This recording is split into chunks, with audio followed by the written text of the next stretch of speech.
Uy, kay ganda ng panahon. Tara, ride tayo. Let's go.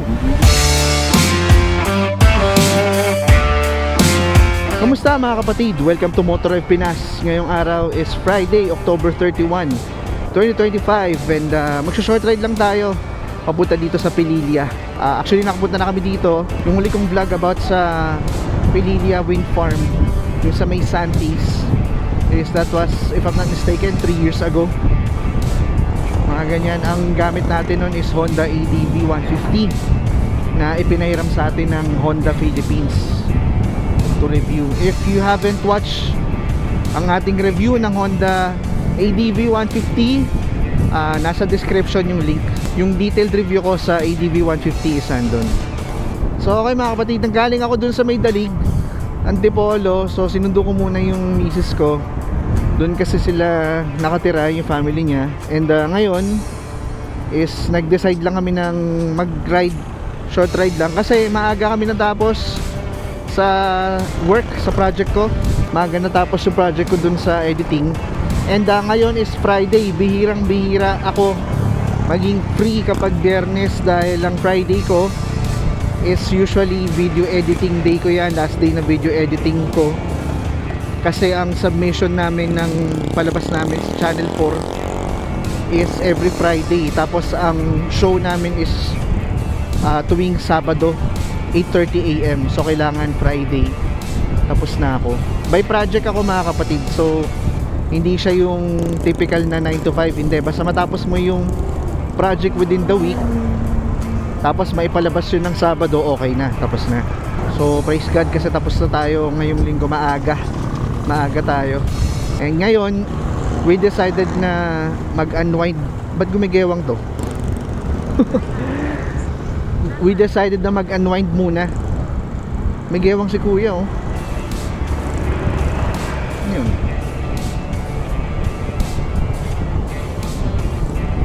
Anyway, ayun, we decided muna to go here, dito sa may Pililla, Rizal. Meron kasing parang bagong kainan ata yun, or I don't know kung hidden na kainan yun doon. Nakita ko lang siya sa TikTok. Sabi ko sige, puntahan natin.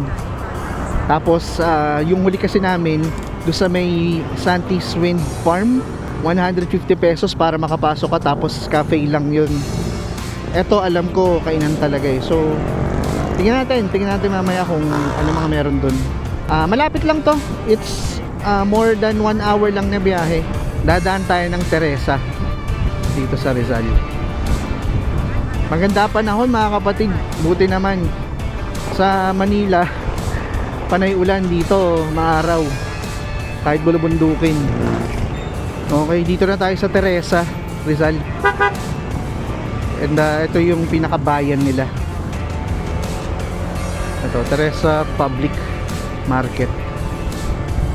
Maliit lang tong Teresa na to eh. Nga pala mga kapatid, no, update dun sa CVT natin. Nag-aftermarket tayo na pulley set. Ngayon naka TSMP tayo na pulley set.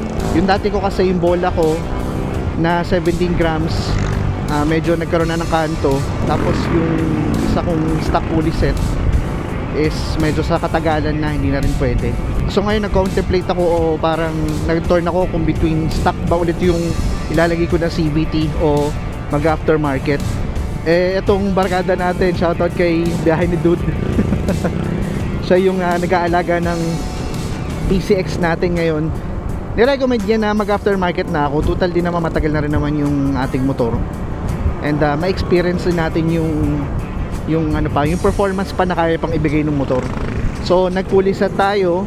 Hindi na ako nag-full CVT kasi naka 1,200 RPM naman ako na center spring, tapos 1,200 RPM na clutch spring. Naka regroove bell din ako.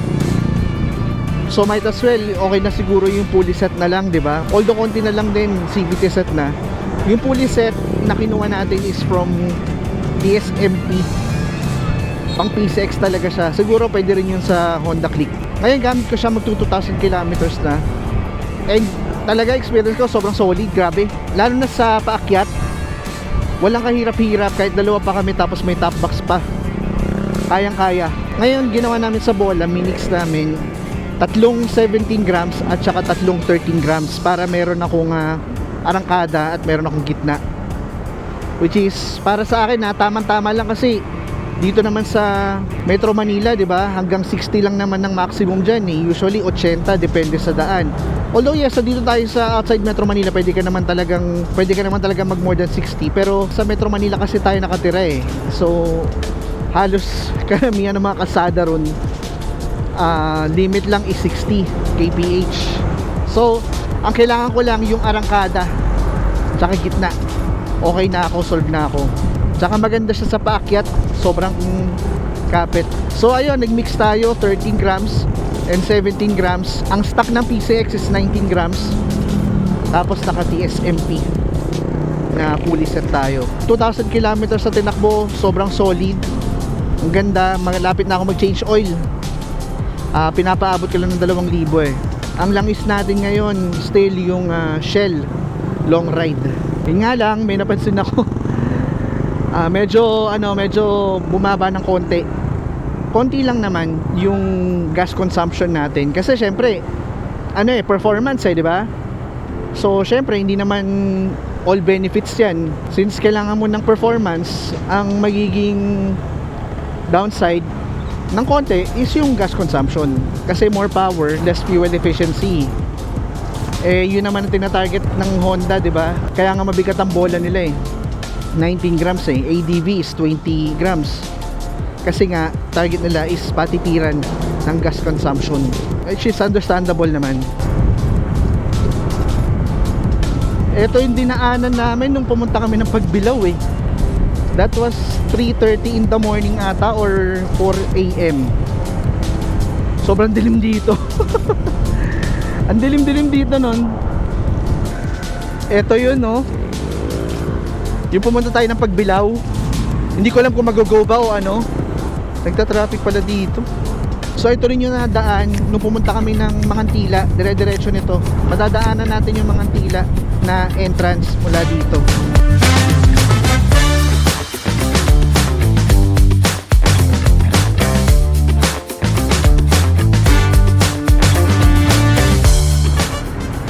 Traffic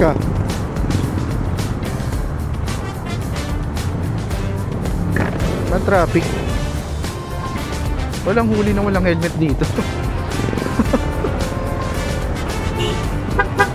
Ay, mangga Nakita mo yung mangga?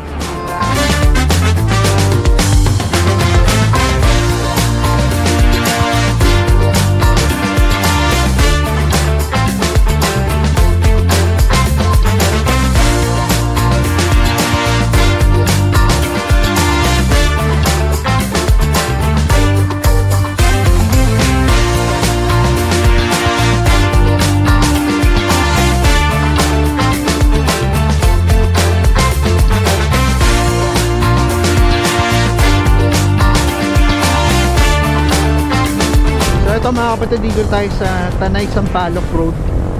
Nag-turn left tayo mula doon sa Manila East Road papunta dito.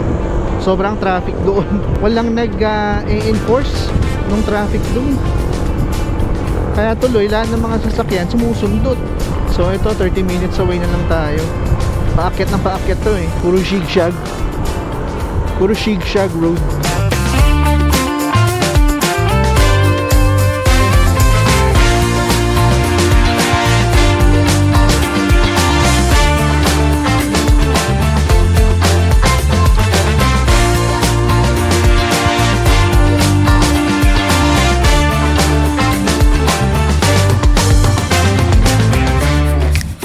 Around 15 minutes away na lang tayo. Nag-turn right tayo dito sa Marikina Infanta Road. Likod nun is going to Marilaki. Yung mga BNK, Cafe Caterina, yan. Hindi rin ako aware na ito pala daan yan. Nasanay kaka-waste. Turn right dito. Tapos turn left.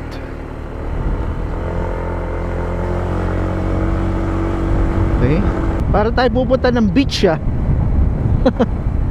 Parang pa beach. And this way to Pililla Rizal Wind Farm.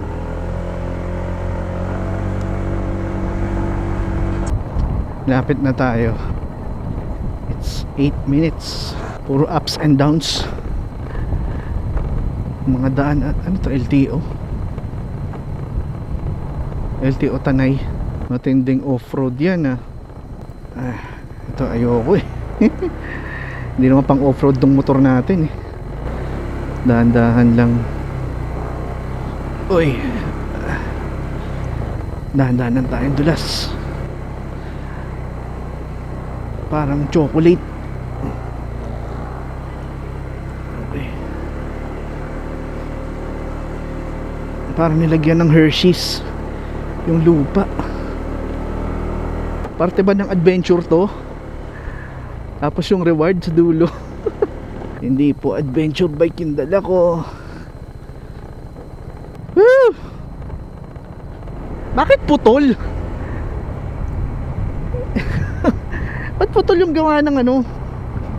Ng daan? Nagsalubong? Ganun ba talaga yun? Wow.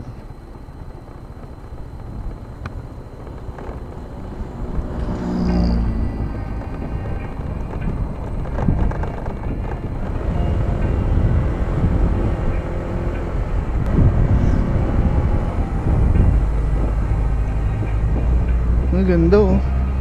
Pero in fairness, yung daan naman niya makipot pero maganda.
Tayo sa Gianna Bells.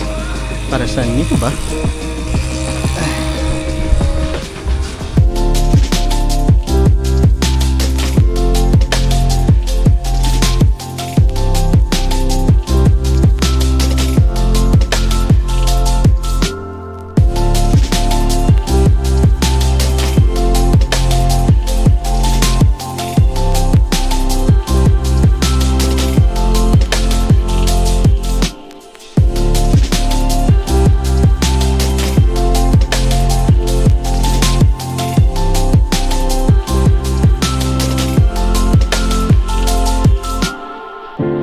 So ito, meron sila ditong pares meal. Ayan, beef, pares, lechon, chichabu, ano yun?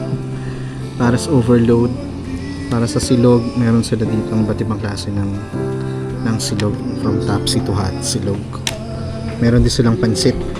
Sa a la carte, ito rice platter, chicken platter, lechon kawali, chicharong bulaklak a la carte, fish fillet with garlic mayo. Meron din silang pang pika-pika. Ayan. Tsaka sizzling plate. For the drinks, ito. Non-alcoholic. Meron silang bottled soft drinks, pineapple in can, 1.5. Tapos ito yung pitcher nila. Cucumber lemonade, blue lemonade, iced tea.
Okay, let's go.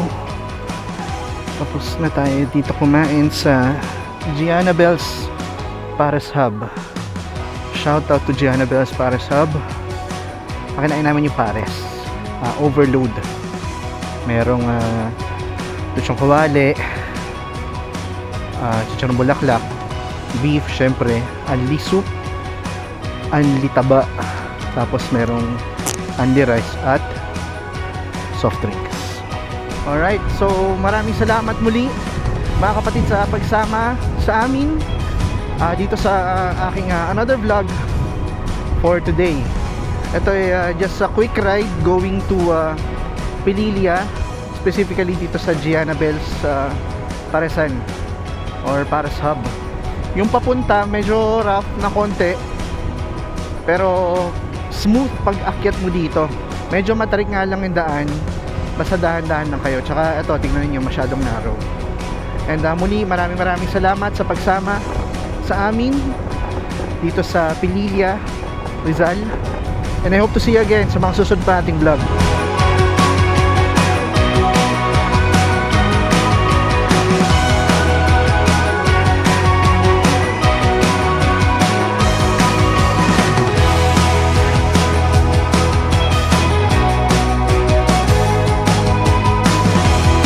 But then again, if you enjoyed watching this video, please like, share, and comment down below.